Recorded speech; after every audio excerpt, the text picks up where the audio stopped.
O assunto vencedor desta semana do quadro Você Quer Saber é morte súbita. Os repórteres Luiz Felipe Falcão e Antônio César mostram pra gente agora os detalhes sobre morte súbita.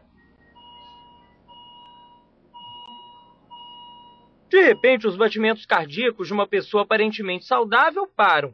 O sangue deixa de ser bombeado para o corpo, inclusive para as células do cérebro. Sem causa aparente, sem sinais de trauma ou de violência. É considerada morte súbita.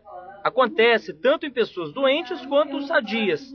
Às vezes, num jogo de futebol que tem acontecido, muitos jogadores, pacientes jovens, pacientes com condicionamento físico realmente bem estabelecido, e o que acontece?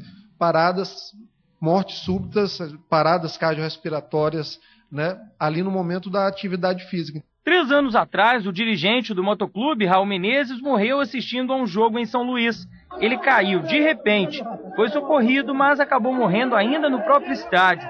Em 2005, foi o jogador do Ferroviário de Fortaleza, que morreu no campo, jogando. Em adultos, a reanimação pode ajudar bastante a salvar pessoas da morte súbita. Ao verificar falta de pulso, se o paciente não responder, a primeira coisa a ser feita é chamar o socorro e, em seguida, tentar reanimar o paciente. Primeiro, levante a cabeça, segure a testa. Meça no tórax do paciente 2 dedos no final do osso externo e coloque as 2 mãos. Pressione 30 vezes e, em seguida, respiração boca a boca, 2 vezes. Mais 30 compressões e respiração boca a boca até o socorro chegar. Cada minuto é fundamental. Não pode faltar oxigenação no cérebro por muito tempo. A morte súbita nas crianças é diferente. Ao contrário dos adultos, não existem os fatores clínicos. As doenças como aneurismas, problemas cardíacos, infarto. Nas crianças e principalmente nos bebês, os cuidados fazem toda a diferença. E as formas de prevenção são bem poucas e específicas. Geralmente, a maioria das ocorrências é entre crianças com idade entre 2 e 5 meses, filhos de mães que fumaram durante a gravidez.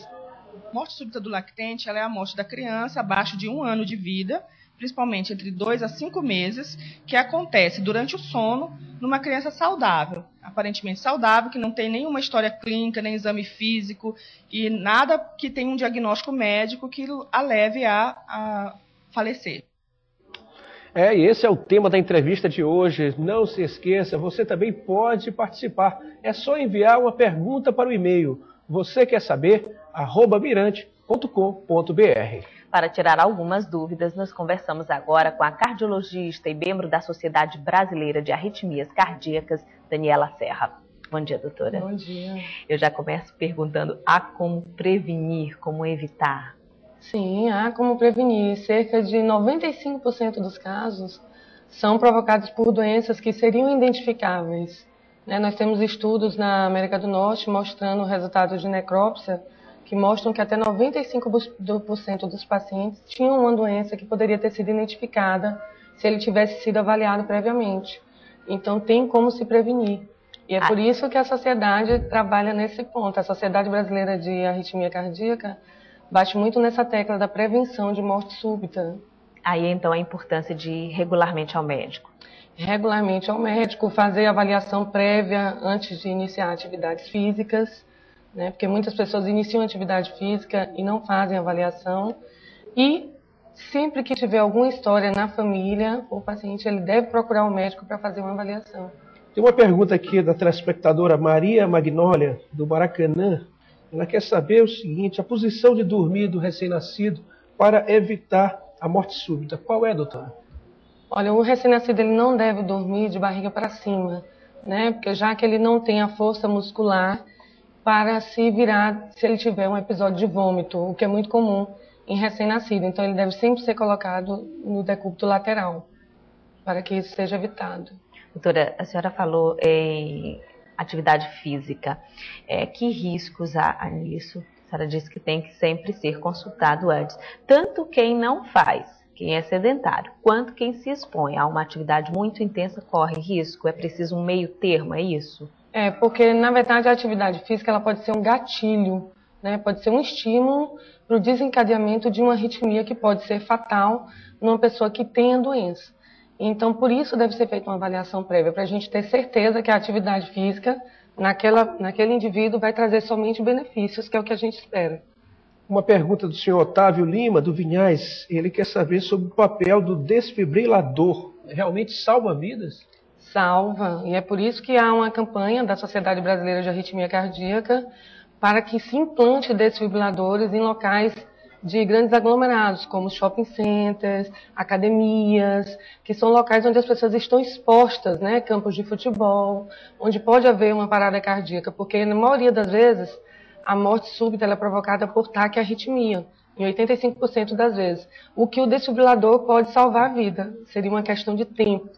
Nós temos aí 5 a 10 minutos para salvar a vida desse paciente. Então, se tiver num local onde tem uma estrutura, então isso com certeza salvaria vidas. Então, em aeroportos, shopping centers, está sendo feita uma campanha para que seja colocado desfibriladores nesses locais. Doutora, que sinais da morte súbita? Há sinais? Há como se verificar? Olha, algumas pessoas têm alguns sintomas que já dão indícios. Por exemplo, desmaios, tonturas, palpitações, mas muitas vezes elas são assintomáticas. Então, realmente, o melhor caminho é se prevenir. Doutora, só uma última pergunta da senhora Maria do Amparo, do João Paulo, sobre medicamentos. Eles também podem, causar morte súbita. Olha, existem algumas listas de medicamentos em pacientes que geneticamente já estão com alterações cardíacas, que podem sim ser um gatilho, também um estímulo para o desencadeamento de arritmias.